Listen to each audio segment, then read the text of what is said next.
வணக்கம். நாங்கள் 96வது குறள் திருவருட்பயனில் 96வதுல இன்னைக்கு பகுதி 3 அந்த குறளில் தலைப்பு எள்ளும் திறம் இல்லை என்று பார்க்க போகிறோம். எள்ளும் திறம் இல்லை. எள்ளும் திறம் என்றது இகழ்தற்கு உரியதான செயல். அந்த குறளில் வருதானே, உள்ளும் புறம்பும் ஒரு தன்மை காட்சியருக்கு எள்ளும் திறம் மீதுமில். அப்ப எள்ளும் திறம் என்றது இகழ்தற்கு உரியதான செயல்.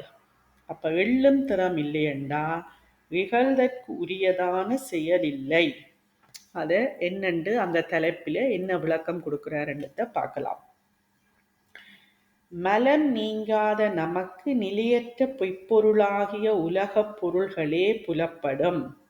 அப்பொருள்களின் ஊடே கலந்திருக்கும் மெய்ப்பொருளாகிய சிவம் தோன்றுவதில்லை. அப்ப மலம் நீங்காத எங்களுக்கு, மலம்ன்றது உங்களுக்கு தெரியும், எது இந்த மும்மலங்கள், அது நீங்காத நமக்கு நிலையற்ற பொய்ப்பொருள், இந்த பொய்ப்பொருள் எல்லாமே நிலையற்றது தான். அந்த உலக பொருள்கள்லாம் புலப்படும். இந்த உலக பொருள்கள் எல்லாமே பொய்ப்பொருள், நிலையற்றது. அந்த பொருள்களின் ஊடே, இந்த எல்லா பொருள்களிலும் ஊடே கலந்திருக்கும் மெய்ப்பொருளாகிய சிவம் தோன்றுவதில்லை. நம்ம இந்த பொருள்கள் எல்லாமே எல்லா ஊடையும் அதுக்குள்ளேயே மெய்ப்பொருளாகிய சிவம் இருக்குது. அது எங்களுக்கு தோன்றுவதில்லை. எப்ப எங்களுக்கு மலம் நீங்காமல் இருக்க அந்த பொருள்கள்ல சிவம் இருக்குதுன்னு எங்களுக்கு தெரியாது. அதுதானே சொல்லுவார், கடவுள் தூணிலும் இருப்பார், துரும்பிலும் இருப்பார், துரும்பிலையும் இருக்கிறார், தூண் எல்லாத்திலுமே நீக்கமர எங்கு நிறைந்திருக்கிறார்.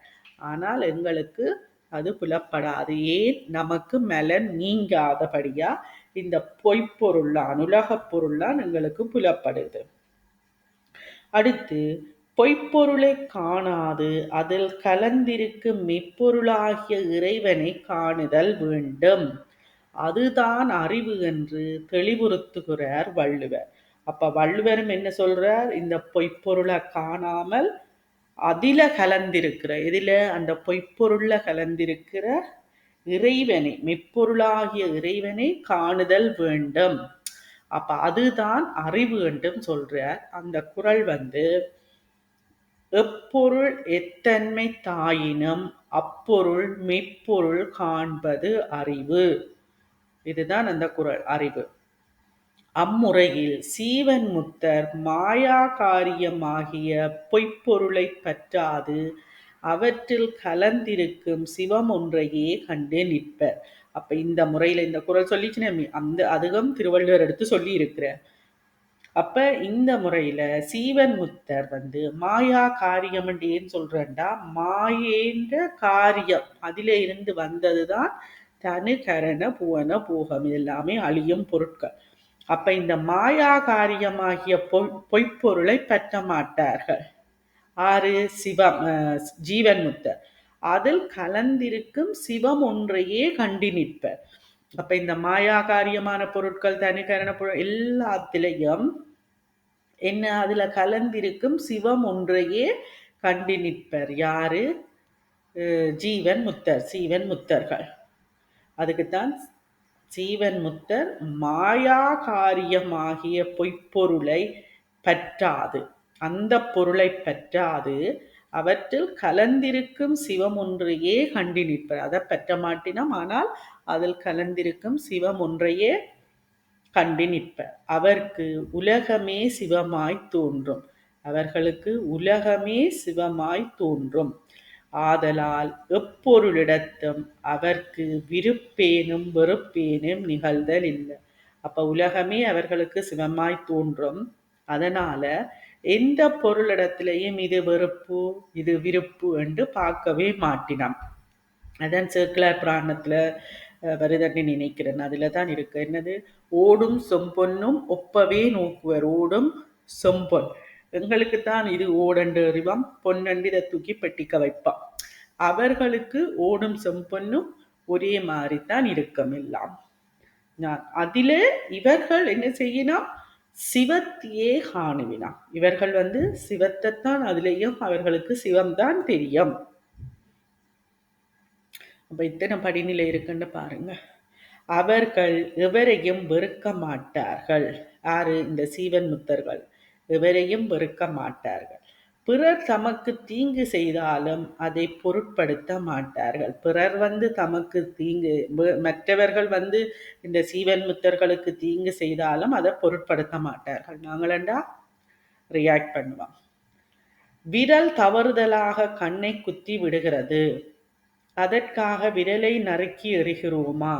சில சமயம் பல் நாக்கை கடித்து விடுகிறது, அதற்காக பல்லை தட்டி எறிகிறோமா? நாம் அப்படி செய்வதில்லை. இதெல்லாம் கேள்வி கேட்கலாம். என்ன, விரல் கண்ணுக்கா குத்துப்படுது தானே தவறுதலா? அப்ப விரலை வெட்டி எறிகிறோமோ? இல்லை. சாப்பிடிக்க நாக்கு கடிக்குது, பல்லு நாக்கை கடிக்குது, அதுக்காக பல்ல தட்டி எறிகிறோமா என்ற கேள்வி கேட்படுது. அப்படி செய்கிறது இல்லைத்தானே. கண்ணும் விரலும் நாவும் பல்லும் ஒரே உடலை சேர்ந்தவை. இந்த கண், பல்லு, நா, விரல் இந்த நாலுமே ஒரே உடலுங்களுக்குள்ளதான் இருக்குது. அதுபோல ஞானிகளும் எல்லோரையும் தம்மவராகவே நினைப்பர். அப்ப ஞானிகளும் எல்லாரையும் தம்முடையவர்களாகத்தான் நினைப்பர். இப்ப எங்கட பல்லுத்தான் நாக்க கடிக்குது, விரல் தான் கண்ணை குத்துது, ஆனா நாங்கள் விரல் தானேன்ட்டு வெட்டி எறிய மாட்டோம், பல்ல தட்டி எல்லாமே எங்களுடையது, எங்களுக்கு உடலுக்கு தான் இருக்குன்னு நினைச்சு விட்டுடுறோம். அத போல ஞானிகளும் எல்லாரையும் தம்மவராகவே நினைப்பராம். எல்லோர் மீதும் கருணை காட்டுவர். எல்லாருடைய மீதும் இவருக்குத்தான் எல்லார் மீதும் கருணை காட்டுவர். மகவென பல்லுயிர் அனைத்தையும் ஒக்க பார்க்கும் செல்வ கடவுள் தொண்டர் அவர்கள் என்று சொல்லப்படுகிறது. அப்ப இதுதான் எள்ளும் திறம் இல்லை என்றா இகழ்தற்குரியதான செயல் இல்லை. எள்ளும் திறன் என்றா இகழ்தற்குரியதானது, ஆனா இல்லை என்றது இகழ்தற்குரியதான செயல் இல்லை. அவர்கள் எதையுமே இகழ மாட்டார்கள் என்று சொல்லப்பட்டிருக்குது. இதுதான் உள்ளும் புறமும் என்ற குறள். உள்ளும் புறமும் சிவமே காணுதல், எல்லாத்திலையும் சிவத்தையே காணுவார்கள் என்றதுதான் சீவன் முத்தர்களுடைய நிலை, ஞானிகளுடைய நிலை என்று சொல்லி இருக்குது. 97வது குறள், 96வது குறள். இனி 97வது குறள் பார்க்கலாம், நாளைக்கு பார்க்கலாம். நன்றி.